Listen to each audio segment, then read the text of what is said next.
Hey everyone, this is your monthly Bloxburg news.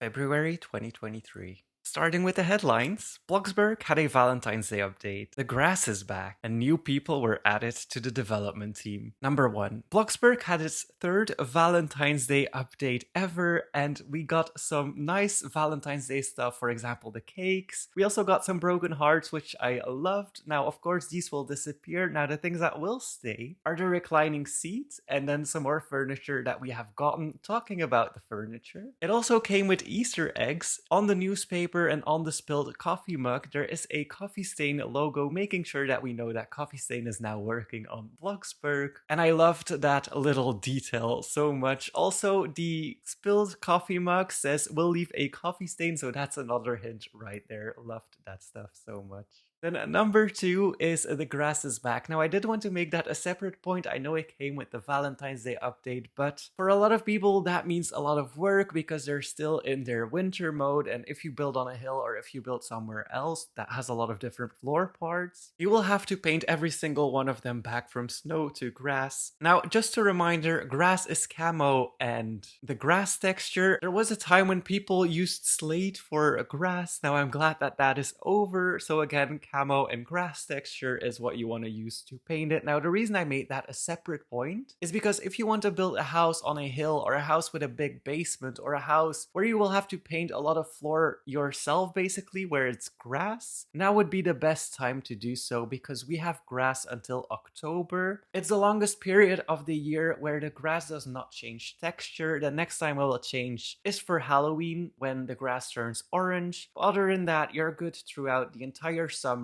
spring. So if you want to build a big house now is the time to do so. Get right to it. Moving on to the build of the month, or a bottom, and this one is by Abiorable. I'm sorry if I butchered that, but the build is New York City and it looks amazing. Even the pictures look amazing. I love how they added the rain and the angles and everything is done really nicely. There's a lot of detail to this. They even made a little central park from what it looks like. And it also seems like they got above the 5-floor limit. I'm not sure how they did that. Now, this build is 97%, even with the 40% extra plot data added, so it's not like they could be adding more. Valued at $3.53 million.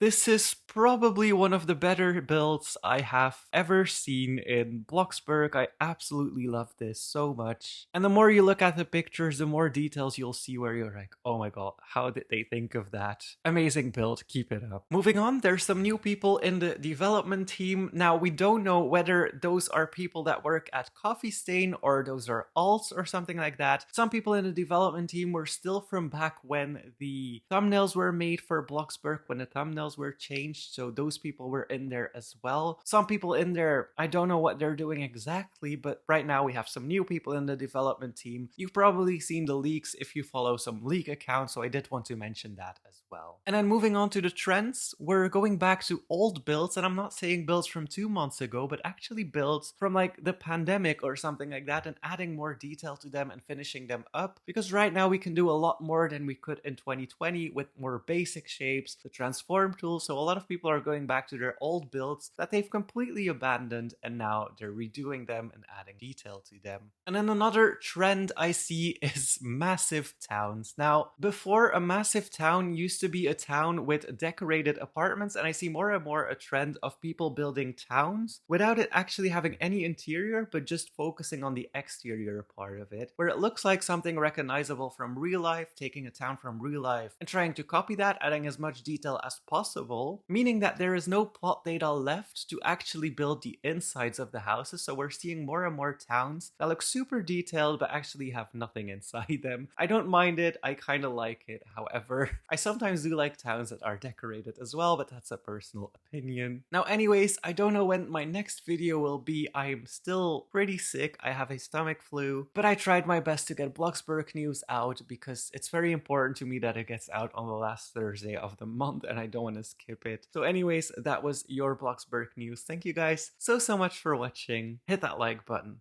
and please subscribe.